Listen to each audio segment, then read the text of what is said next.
Good morning, children. Okay, today we are going to discuss about the force lesson, 8th class students. Force lesson. Okay, yesterday already we discussed that force is nothing but what? Push or pull of an object. Push or pull of any object or anything is called as force. For example, I am going to write. Okay, pushing the chalk piece towards front. That is what force. We are not going to see the force.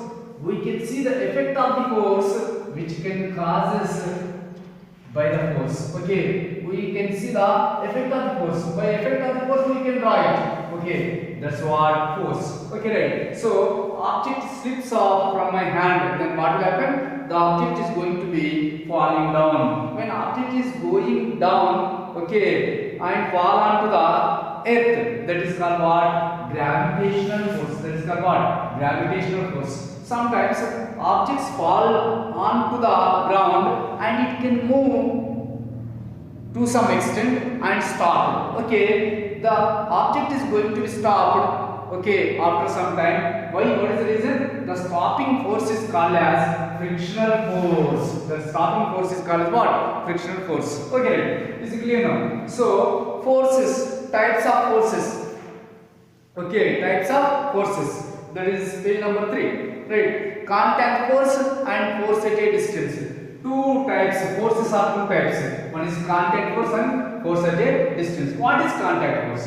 If there is a direct physical contact in between two objects, for example, rubbing my palms, this is called what? Contact force. Okay. Brushing your teeth, that is called what? Contact force. Right. When we walk on the ground, contact force. When the something is going to be slipping from the inclined surface, that is also contact force. Means there is a direct physical contact in between two objects. There is a direct physical contact in between two objects, that is called what? Contact force. Right. Now force at a distance. What is force at a distance? This force at a distance is also called as field force. It can also called as what? Field force. Right. So there is no direct physical contact. If there is no direct physical contact in between two objects, that is called what? Force at a distance. Okay, for example, magnet is there. Magnet without contact, it can attract the nails towards itself. For example, this is magnet. Okay, it can attract. Okay, for example, chalk is a nail, iron nail. It can attract towards this. Okay, without having any physical contact, it can attract towards this. That is called what? Magnetic force.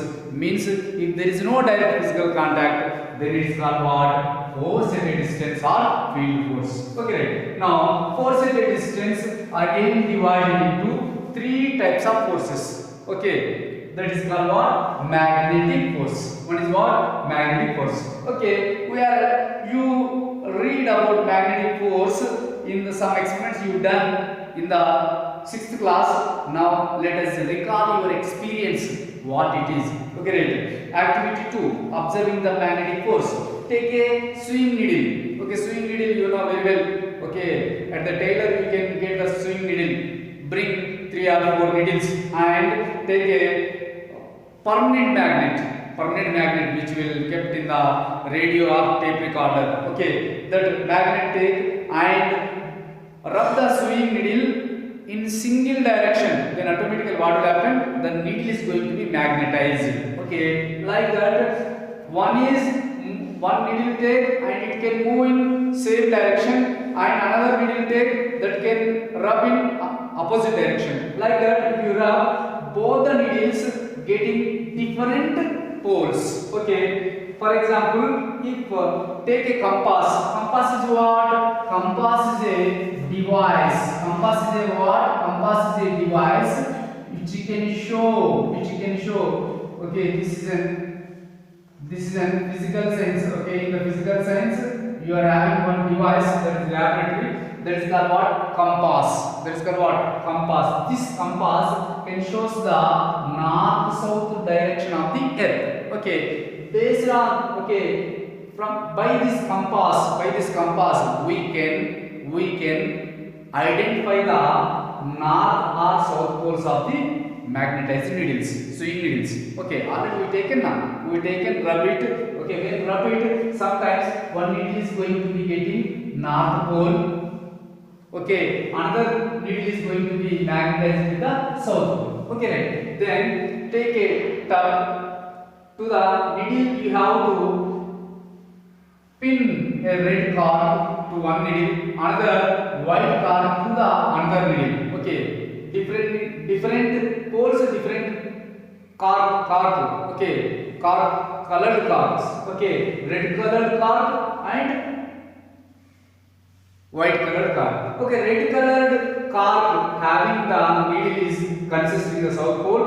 White colored cord having the needle is consisting the north pole. Okay, then put them into a particular tub, water tub. Then automatically what will happen? South pole is there. Those needles are going to be away from one another. They are going to be opposed from one another. Okay, if the south north white and red cord balls which are present on the heads of the needles, they are going to be attracted. Those white and red colored cords are going to be attracted. Why? What is the reason?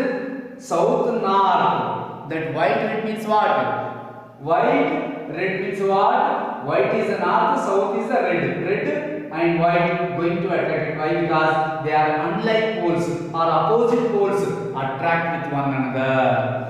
Okay, opposite poles of a magnet attract with one another. Like poles of a magnet repel with one another or oppose with one another. Okay, it is what? Magnetic force. If there is any contact is there in between two needles, no contact. If there is no any physical contact, they are going to be attracted with one another. That is called what? Force at a distance. At a distance, if they maintain some distance also, they are going to be attracted. That's what force at a distance.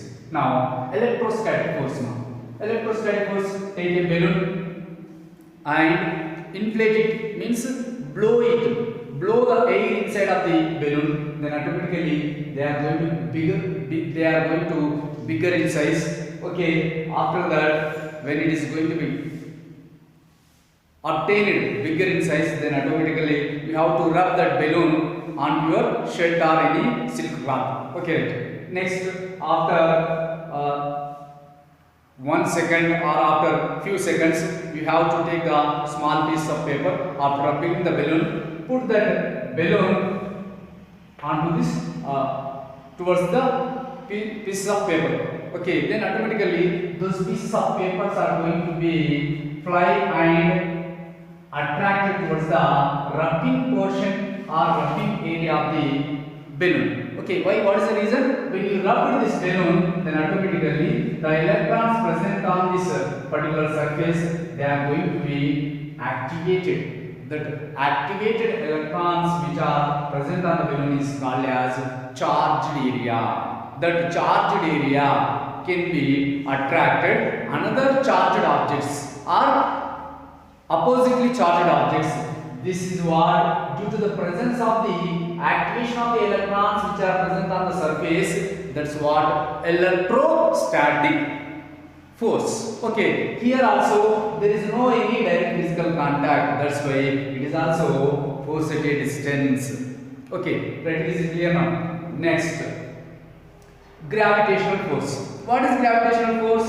You know very well, right? This gravitational force, common experience, pen slips off from your hand, or chalk piece slips off from your hand, it is going to be down and hitting to the falls onto the floor or ground. Okay, right? Now, why does the pen fall down? Okay, what is the force which pulls the pen down? Okay, why does the pen fall down? Pen fall down because of the less friction. It is going to fall down. Okay, right. Next, what is the force which pulls the pen down? Okay, that is what? Pulling attraction of the earth. That pulling attraction of the earth is called as gravitational force. What is gravitational force? Pulling attraction of the earth.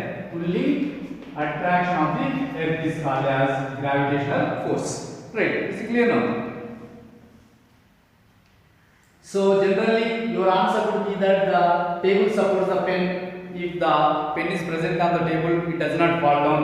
Okay, when table is not there, then automatically it is going to be falling down. Okay, right. So why does a stone thrown up into the sky and fall back to the earth? Because there is no any supporting force. That's why it is going to be fall back to the earth. Why do rivers flow down to the sea? Okay, when rivers, okay, the rivers which are present on the hills area, that is flow down to the sea. Why? What is the reason? Because when it is present higher altitude, then it is going to be pulled by the attraction of the earth. That's why it comes down. Okay, right. Next, is it clear now?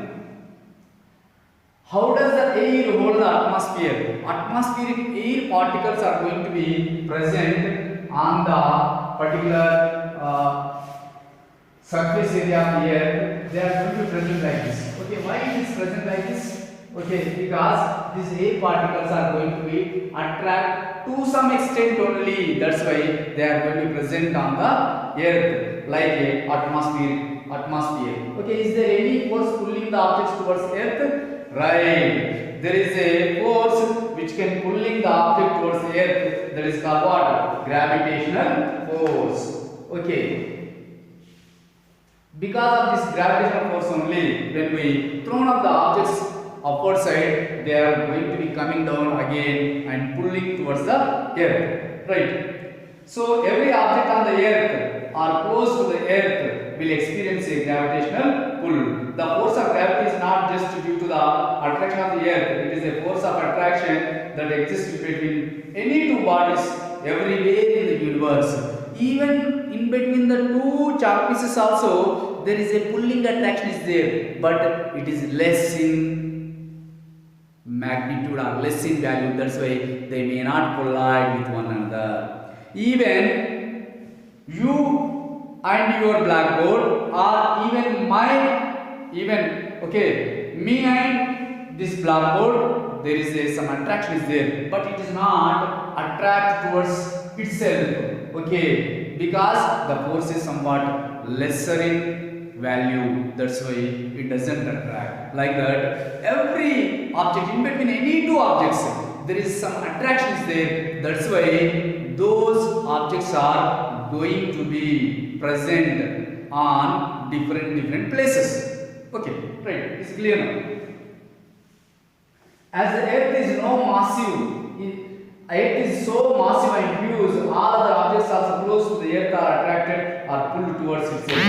Okay, when you sit in your classroom, there will be a gravitational force between you and your teacher, and a similar force exists between you and blackboard. You cannot experience the gravitational force that exists between you and your teacher, between you and your blackboard, because it is very small when compared to the gravitational force exerted by the earth on the other objects. You will learn more about this gravitation in higher classes. Okay, right? Gravitational force works even the objects are not in contact. Okay, even the objects are not in contact. There is any contact is there in between chalk piece to earth? No contact. There is no contact. Even not in contact also, they are going to be attracted towards itself. That's why that is called what? Force at a distance. Right? We can discuss later. Okay? Right. Thank you. Thank you to all.